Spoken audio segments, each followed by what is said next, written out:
मुंतखब वज़ीर आला को गैर आइनी तौर के ऊपर घर भेजने का एडवेंचर जारी है। मईशियत की हालत आपको हमाद अजहर साहब ने बता दी है। मुल्क के अंदर जो सिक्योरिटी के हालात हैं वो भी बड़े अलार्मिंग हो चुके हुए हैं। आए रोज जो है वो दहशत गर्दी के वाकयात के अंदर जो है वो इजाफा होता जा रहा है। जहां इनकी तवज्जो मुल्क के अंदर अमन अमान को कायम रखने के ऊपर होनी चाहिए, आज आप देखें कि खुदकुश हमला आवर जो है वो इस्लामाबाद तक पहुंच गए और वो वजीर दाखिला जो कि वजीर जंगल का कानून है, जिसकी जिम्मेदारी होनी चाहिए कि उसने मुल्क के अंदर अमन अमान कायम करना है, वो यहां आकर गवर्नर पंजाब को एक कठपुतली बनाकर उससे एक एडवेंचर करवा रहा था जो कि गैर आइनी था और 58(2)B को दोबारा जिंदा करने की कोशिश की गई। तो जो इस इंपोर्टेड हुकूमत के 8 माह में हालात हैं, मईशियत इन्होंने तबाह कर दी, पाकिस्तान को ये पीछे ले गए, बेरोजगारी में इजाफा हो गया, इंसानी हकूक की खिलाफ वर्जियों के अंदर इजाफा हो गया, आइन शिकनियां शुरू हो गई। उसी के साथ साथ मुल्क के अंदर जो अमन अमान था वो भी दाव के ऊपर लग गया, वो भी तबाह बर्बाद हो गया।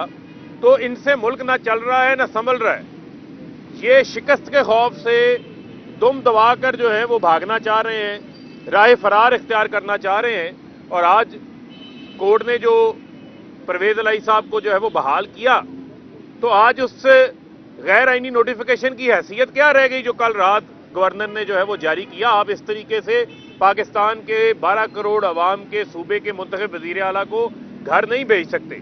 ये आइन शिकनी है और इनके ऊपर आर्टिकल 6 भी जो है वो लगना चाहिए, और ताकि किसी की आइंदा ये जुर्रत ना हो कि वो आइन को तोड़ के इस किस्म का कोई गैर आइनी जो है वो इकदाम ले सके। बिस्मिल्लाहिर्रहमानिर्रहीम। मैं आज ये बताना चाहती हूँ और कोर्ट्स की शुक्रगुजार भी हूँ कि उन्होंने जिस तरह से गैर आइनी कदम उठाने के ऊपर गवर्नर को नोटिस जारी किया है और दीगर लोगों को, आज 12 करोड़ के सूबे की जो आवाम है उनकी नज़र हाई कोर्ट के ऊपर है। और मैं ये यकीन रखती हूँ कि इंशाअल्लाह आवाम की उमंगों के ऐन मुताबिक कोर्ट वो फैसला करेगी जिसमें जमहूरियत की जीत हो, जमहूर की जीत हो, अवाम की जीत हो। 22 करोड़ पाकिस्तान और 12 करोड़ का सूबा पंजाब वो इनसे पूछना चाहता है कि आखिर इन गैर आइनी और काले किस्म के जो रात के अंधेरे में फैसले कर रहे हैं, ये क्या इससे ये छुटकारा इलेक्शन से पा लेंगे? ठीक है, आपको 11 दिन मिल गए हैं, लेकिन इन 11 दिनों के अंदर पाकिस्तान की जो मईशत की हालत है और जो इस मुल्क के अंदर अनारकी, जो इस मुल्क के अंदर अमन को खराब और बर्बाद करने की साजिश है या असल वजूहात क्या है, अवाम को आगाह किया जाए। मैं होम मिनिस्टर जो सारा दिन बदमाशी गुंडागर्दी वाली आके प्रेस कॉन्फ्रेंस करता है, जरा यहाँ से पंजाब से निकल के गवर्नर हाउस के बाहर रात के 1 बजे प्रेस कॉन्फ्रेंस करके सुबह 10 बजे प्रेस कॉन्फ्रेंस करके तो आप हमें धमकियां लगाते हो।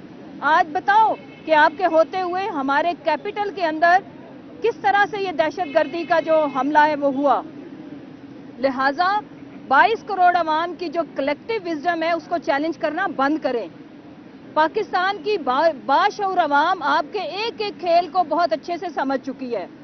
आप अवाम की और कौम की तवज्जो हटाने के लिए ये जो टोटा फैक्ट्री है आपने जो शुरू की हुई है, अवाम के जहनों से वो बिजली का बिल, वो महंगाई जो पहले 12% पे आप वावेला डालते थे आज 35% पे खड़ी है, मिटा नहीं सकते क्योंकि उसका डायरेक्ट विक्टिम इमरान खान साहब नहीं है, पीटीआई नहीं है, अवाम है।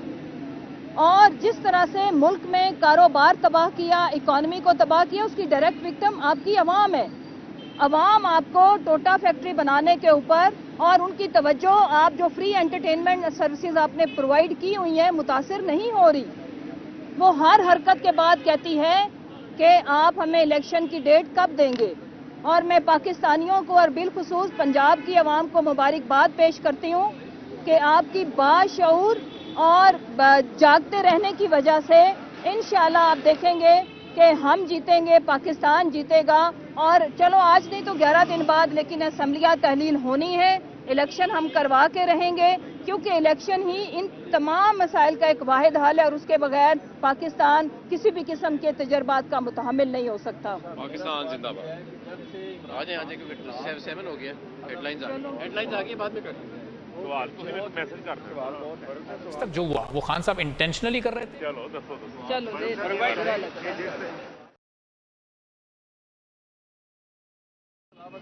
तहरीक आई है 6 महीने पहले, आज तक जितने भी फैसले हुए हैं असम्बली के अदालतों में गए हैं, क्या सियासतदानों में अहलियत नहीं है कि एक दूसरे को बर्दाश्त करें, रवादारी, ये सब कुछ खत्म हो गया, अब अदालती फैसले करेंगी? देखिए, बात यह है कि जब आइन शिकनी होगी, जब कानून की खिलाफवर्जी होगी, तो फिर वो फैसले अदालतों के अंदर तो जो है वो चैलेंज होते हैं। हमने तो इनको बड़ा मौका दिया। आपके इल्म में होगा कि 26 नवंबर को इमरान खान साहब ने कहा कि हम असम्बलियाँ तहलील कर रहे हैं, आए आके मुज़ाकरात करें, इंतखाबात की एक तारीख तय कर लें। ये जो कुछ हुआ ये इंतखाबात को रोकने के लिए हुआ है। ये तो कहते थे कि आप असम्बलियाँ तहलील करेंगे, यही राना सना, यही इनकी PDM की सारी क़यादत ये कहती थी कि आप असम्बलियाँ तहलील करें, हम फौरी इंतखाबात जो हैं वो करवा देंगे। लेकिन आज उससे राह फरार इख्तियार कर रहे हैं। हमने तो पहले ही कहा था कि ये गैर आइनी तौर के ऊपर डी-नोटिफाई किया गया है और आज अदालत ने बिल्कुल दुरुस्त फैसला किया है और हम उम्मीद करते हैं कि अदालत जो है पाकिस्तान के अंदर आइन की हाकमियत को जो है वो कायम रखने के लिए फैसला दें। फारूक साहब ये बताएं कि जैसे अभी फवाद साहब ने बताया कि पूरी पंजाब असम्बली को इस्तेहकाक कमेटी में तब्दील कर दिया जाएगा और गवर्नर पंजाब को और चीफ सेक्रेटरी को बुलाया जाएगा पंजाब असम्बली में, ये बिल्कुल ऐसे ही बुलाया जाएगा जैसे कि जब पुलिस दाखिल हो गई थी और हंगामा आराई हुई थी पंजाब असम्बली में, उसके बाद जब स्पीकर पंजाब असम्बली परवेज लाई थी तो कहते थे कि IG पंजाब को और चीफ सेक्रेटरी को हम बुलाएंगे और सजा देंगे। नहीं, देखें, ये तो मालूम पड़ना चाहिए ना कि चीफ सेक्रेटरी पंजाब वो आके बताए, वो उनके कमरे को कुंडी किसने लगाई, किसने उनको हॉस्टेज बनाया, किसने उनसे जो है वो नोटिफिकेशन निकलवाया। तो ये तो इस्तेहकाक है पूरी पार्लियामेंटेरियंस का कि आप किस तरीके से एक हुकूमत को जो है वो गैर आइनी तौर के ऊपर आप घर भेज सकते हैं। तो उसके ऊपर तो बिल्कुल प्रिविलेज कमेटी का ये राइट और वो पूछ सकते हैं। जी, इसमें इनकी बात, इसमें मैं ये बताना चाहती हूँ कि आज हमने एक आपको पता है कि प्रिविलेज मोशन भी मूव की है और उसकी वजह यह है कि 12 करोड़ के सूबे का मुंतखब चीफ एग्जीक्यूटिव, उनको बंद कुंडियों के अंदर किसी को, ये तो चीफ सेक्रेटरी साहब आके बताएंगे ना कि किन हालात में उन्होंने इमीडिएटली डी-नोटिफाई किया और इंशाल्लाह कोर्ट्स भी उनसे पूछेंगी। लिहाजा इन आगे इन चीज़ों का रास्ता बंद करने के लिए ये पूछना बहुत ज़रूरी है। फरूक भाई ये बताइएगा कि ये जो फैसला आपने मीटिंग दे दी आज लिख के, चीफ मिनिस्टर साहब भी कह चुके थे कि असम्बली तहलील नहीं होगी, ये उन्होंने बाकायदा रिकॉर्ड में कहा है। तो ऐसा लगता है कि जो उनकी ख्वाहिश थी वो आज आपने लिख कर दे दिया, आपने आज सरेंडर कर दिया। नहीं, देखें, लिखने का मामला नहीं है, चूंकि अभी ये केस ज़ेरे समाअत है, ये इसके ऊपर जो पटिशन है उसके ऊपर फैसला तो आना है, फैसला कोर्ट ने करना है। तो ये तो नहीं हो सकता कि आप एक सूबे को बगैर वजीर आला के छोड़ दें, बगैर कैबिनेट के आपको छोड़ दें। ये पाकिस्तान के अंदर ऐसा हो नहीं सकता। तो लिहाजा कोर्ट की सेटिस्फेक्शन के लिए हमने एक अंडरटेकिंग उनको दी है, लेकिन ये बड़ा वाज़ेह है कि हम फैसला करके बैठे हुए हैं कि इन असम्बलियों को तहलील करना है। उसके लिए चाहे ये दाएं से जोर लगाएं, बाएं से जोर लगाएं, इस मुल्क के अंदर अब इंतखाबात ही वाहिद रास्ता है सारे मसाइल को हल करने का। साहब एक ये बताइएगा, अभी फवाद साहब ने बात की और आप की कि एतमाद का वोट लेने में हमें कोई मसला नहीं है, वो तो हम लेना चाहते हैं। अगर डिसीजन भी ये आता है कि वज़ीर आला साहब ले लें वोट एतमाद का, तो और आप इस पे वो करते हैं, तो इसका मतलब तो ये हुआ कि गवर्नर ने जो कहा है वो ऑर्डर इम्प्लीमेंट हो गया। नहीं, देखें, गवर्नर के ऑर्डर तो यही चाहते थे ना कि एतमाद का वोट नहीं, नहीं, ये ऐसा नहीं है। देखें, इसमें इख्तलाफ किस चीज़ का है?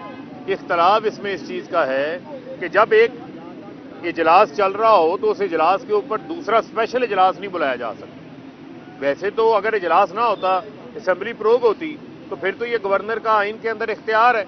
लेकिन चूंकि इजलास चल रहा था, इस इजलास के दौरान जो प्रोग ना हुआ हो तो गवर्नर के ये अपना आइनी इख्तियार एक्सरसाइज नहीं कर सकते, वो गैर आइनी है। इसी चीज़ को बुनियाद बनाकर हमने आज कोर्ट में चैलेंज किया, उसमें हमें इंटरिम रिलीफ मिल गया। असम्बलियाँ भी बहाल, असम्बलियाँ वज़ीर आला भी बहाल हो गए, काबीना भी बहाल हो गई। बहुत शुक्रिया।